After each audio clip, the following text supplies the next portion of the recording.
মৰমৰ ছাত্ৰ ছাত্ৰীসকল, পুনতে মোৰ ইউটিউব চেনেললৈ তোমালোকক স্বাগতম জনাইছোঁ। মই আজি আৰম্ভ কৰিম পঞ্চম শ্ৰেণীৰ পাঠ নম্বৰ 4 গুণিতক আৰু উৎপাদক। গতিকে প্ৰথম আমি আলোচনা কৰিম গুণিতক।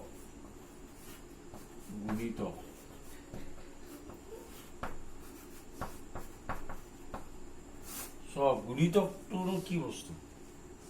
তোমালোকে চোৱা, আমি যদি ধৰি লওক দুটা সংখ্যা পূৰণ কৰো, একৰ 3 গুণ 3 অৰ্থাৎ 3। গতিকে গুণিতকটো হল কোনো সংখ্যা পূৰণ কৰি যিটো ফল পোৱা যায়, পূৰণ ফল পোৱা যায়, সেইটোৱে হল গুণিতক। এতিয়া একে 1ৰে 3 অৰ্থাৎ 1ৰে 3 পূৰণ কৰা 3 পালো। ঠিক তেনেধৰণে যদি আমি 2 পূৰণ 3 সমান 2 3 গুণ কি হব? 6। গতিকে এই 2 3 গুণ 6 যে পালো, এই সংখ্যা দুটা পূৰণ কৰি আমি এই পূৰণ ফলটো পালো। এই পূৰণ ফলটোৱে হল গুণিতক। এইটো কথা মনত ৰাখিবা। আৰু একেলগে মই কৈ গৈছো উৎপাদক। উৎপাদকৰ আন এটা নাম গুণনীয়। উৎপাদক চোৱা, উৎপাদকটো হল কি যে আমি পূৰণ ফলটো পোৱাৰ বাবে যি কেইটা সংখ্যা পূৰণ কৰিম, সেই পূৰণ কৰা সংখ্যা কেইটাই হল উৎপাদক। তোমালোকে নিশ্চয় বুজি পাইছা। গুণিতকটো হল কোনো সংখ্যা পূৰণ কৰি যিটো ফল পাওঁ, সেই ফলটোৱে হল গুণিতক। আৰু উৎপাদকটো হল যে পূৰণ কৰা সংখ্যাকেইটাই হল তাৰ উৎপাদক। এইটো মনত ৰাখিবা। এতিয়া আমি গুণিতক আমি আৰম্ভ কৰিম। চাবা, ধৰি লোৱা 0 বুলি কোৱাৰ লগে অৰ্থাৎ 0 বুলি কোৱাৰ লগে লগে ইয়াৰ কোনো মূল্য নাই। ইয়াৰ যদি গুণিতক লিখিবলৈ দিয়ে, তেতিয়া কি হব? একেৰে পূৰণ কৰি যোৱা, 1 0 গুণ 0, 2 0 গুণ 0, চব 0 হব। গতিকে 0ৰ গুণিতক নাই। এইটো মনত ৰাখিবা তোমালোকে। তাৰপিছত 1ৰ গুণিতক যদি লিখো, যে 5টা 1ৰ গুণিতক লিখা, আমি 1ৰ পৰা আৰম্ভ কৰি যাম। 1ৰেদি 1ক পূৰণ কৰিব, অৰ্থাৎ 1 × 1, 1ৰে 1 গুণ 1, 1ৰেদি তাৰপিছত 2 পূৰণ কৰিম, 1 2 2, 1ৰে 3 পূৰণ কৰিম, 1 3 গুণ 3, 1ৰে 4 পূৰণ কৰিম। ঠিক তেনেধৰণে 1 4 গুণ 4, 1 5 গুণ 5, 1ৰ 6 গুণ 6, 1ৰ 7 গুণ 7। ঠিক এনেধৰণে তাৰমানে আমি পূৰণ ফলবিলাক পূৰণ কৰি পেলাই এই ফলবিলাক পাই যাওঁ। যেনে 1ৰ 1 গুণ 1, 1ৰ 2 গুণ 2, 1ৰ 3 গুণ 3। ঠিক এনেধৰণে পূৰণ ফলবিলাক পাই গৈছো। গতিকে এইবিলাক হল তাৰমানে কি গুণিতক।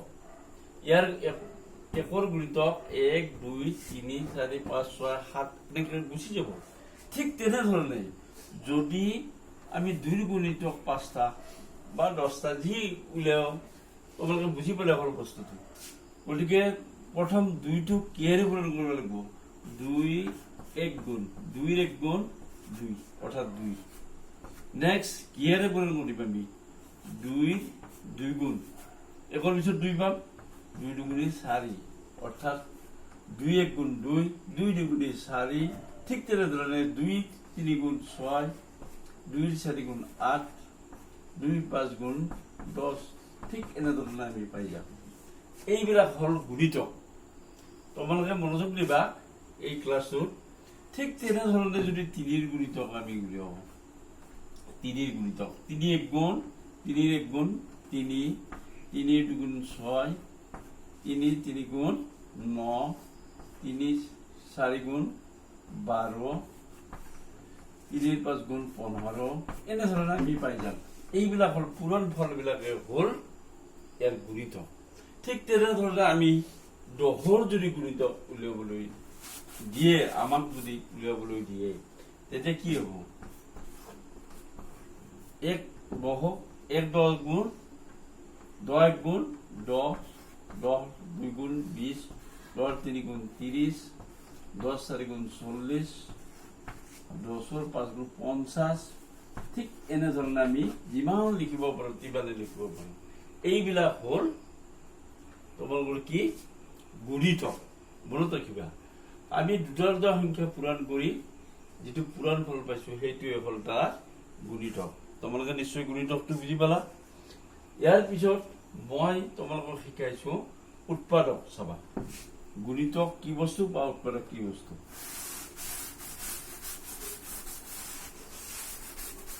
উৎপাদক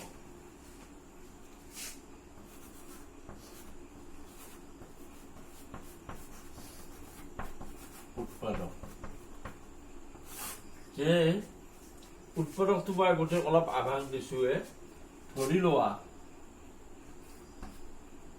1 গুণ 1, অৰ্থাৎ আমি এই যি দুটা সংখ্যা পূৰণ কৰিলো, এই পূৰণ কৰা সংখ্যাই হ'ল তাৰ উৎপাদক। 1 গুণ 1। কিন্তু ইয়াত ঘটনা এটা আছে, উৎপাদকৰ ক্ষেত্ৰত কিছুমান নিয়ম। মানে যদি একে সংখ্যাৰ পূৰণফল হয়, দুটাই হওক, তিনিটা হওক, চাৰিটা হওক, যিমানটা হয়, তেতিয়াহ'লে তাৰ উৎপাদকটো মাত্ৰ তাৰে এটা সংখ্যাই হ'ব। অৰ্থাৎ ইয়াৰ উৎপাদক তেতিয়া হ'ব 1ৰ উৎপাদক হ'ব 1ৰ উৎপাদক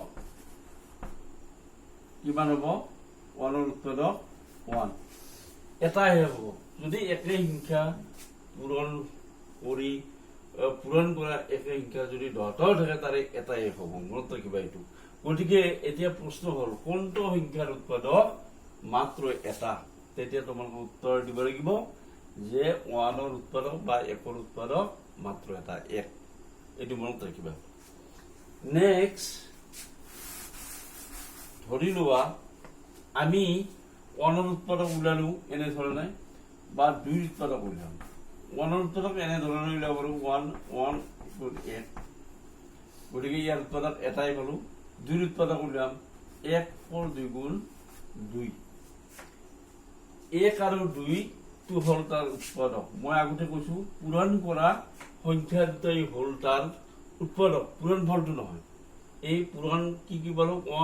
1 আৰু 2 এই দুটা পূৰণ কৰি আমি কি পালো?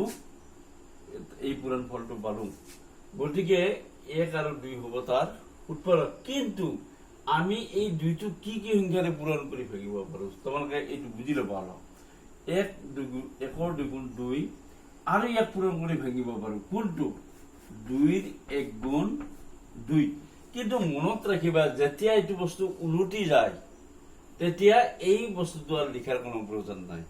এইটো কথা মনত ৰাখিবা, যেতিয়া উলটি যায়, অৰ্থাৎ 2টো এইফালে আহিল, 1টো সিফালে গ'ল, তেতিয়া সেইটো বস্তু লিখাৰ কোনো প্ৰয়োজন নাই। আৰু প্ৰয়োজন নাই যেতিয়া তুমি সমান সংখ্যা পাবা। ধৰি লোৱা ইয়াৰ পিছত কৰিলে গম পাবা, যেতিয়া সমান সংখ্যাৰ পূৰণ পাবা, তেতিয়া তাৰে পিছত লিখাৰ কোনো প্ৰয়োজন নাই। গতিকে এতিয়া 2ৰ উৎপাদক কি হ'ব? 2ৰ উৎপাদক কি কি পালো আমি? 1 আৰু 2। এতেকে 2ৰ উৎপাদক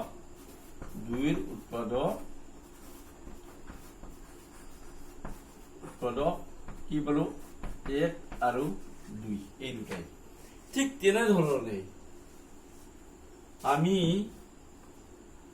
তেনেধৰণে আমি কি যদি 3ৰ উৎপাদক উলিয়াও, 3ৰ উৎপাদক, কিন্তু 0ৰ উৎপাদক নাই। মনত ৰাখিবা, 0ৰ উৎপাদক নাই। যদি 3ৰ উৎপাদক ইয়াক কিহেৰে পূৰণ কৰো? 1 3 গুণ 3 আৰু পূৰণ কৰি ভাঙিব পাৰো কেনেকে? 3 1 গুণ 3। কিন্তু উলটি যাব, উলটি যোৱাৰ লগতো মই লিখাৰ কাৰণে মানা কৰিছো। গতিকে 3ৰ উৎপাদক কি হ'ব? এইটো এটাকে 3ৰ উৎপাদক 1 আৰু 3। এইটো নিশ্চয় বুজি পাইছা। তাৰপিছত আমি যদি 4ৰ উৎপাদক ওলাও, 4ৰ উৎপাদক ধৰি লোৱা 4ৰ উৎপাদক, অৰ্থাৎ প্ৰথম আমি কি কৰিম? 1 4 গুণ 4 তাৰ পিছত একৰ পিছত কি আহিল 2 আহিল 2ৰ ভাগটো 4 টো ভাগিব পাৰিম না নেকি পাম না নাপাম সেইটো চাম 2 2 গুণ 4 এতিয়া এই সমান সংখ্যা পালে 2 2 সমান সংখ্যা পোৱাৰ পিছত আৰু 4ৰ 1 গুণ 4 লিখাৰ কোনো প্ৰয়োজন নাই এটো মনত ৰাখিবা মই কৈছো যদি উলটি যায় পূৰণ কৰোতে নাইবা যদি সমান সংখ্যা পোৱা পূৰণ কৰোতে তেতিয়াহলে তাৰে পিছত লিখাৰ দৰকাৰ নাই এতিয়া ইয়াৰ উৎপাদক কি হ'ব 4 2 অৰ্থাৎ 4ৰ উৎপাদক কি হ'ব 4 এতেকে 4ৰ উৎপাদক কি হ'ব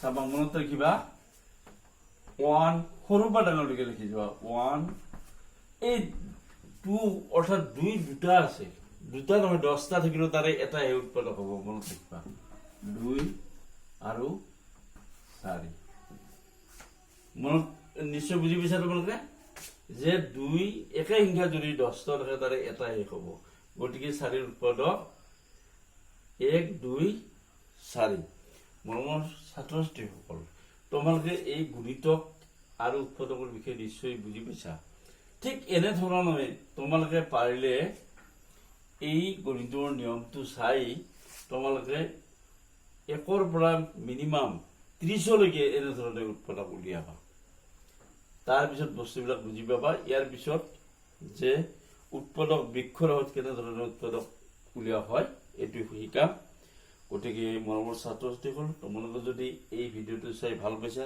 তেতিয়াহ'লে এই ভিডিওটো লাইক কৰিবা আৰু মোৰ এই ইউটিউব চেনেলটো সাবস্ক্ৰাইব কৰিবা সামৰিছোঁ ধন্যবাদ